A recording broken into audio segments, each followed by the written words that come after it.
রুহি যাস না এই সময় পাহাড়ে, অনেক বৃষ্টি হয়েছে। ভাবি আমার সাথে চলো। দাঁড়া রুহি, যাস না, আমার কথা শোন।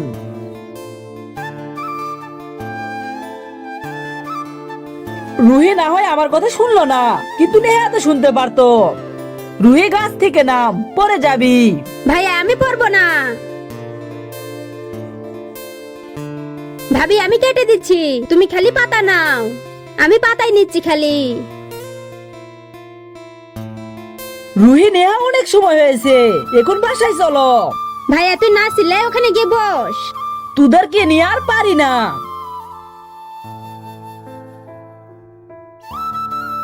ওরে বাবা, আমার প্যান্টের ভিতরে কি ঢুকলো? বিবেক কি হয়েছে তোমার? আরে প্যান্টের ভিতর কি জানি ঢুকছে। ওরে বাবা, কামড়ে দিছে, তাড়াতাড়ি বের করার চেষ্টা করি।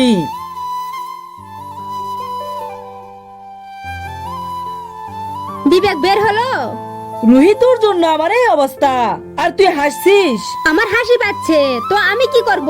আমার হয়ে গেছে, এখন বাসায় চলো। আর আমার জন্য একটু দাঁড়াও, যার পর আমরা বাড়িতে চলে আসি। এই পাতাতে কি করব?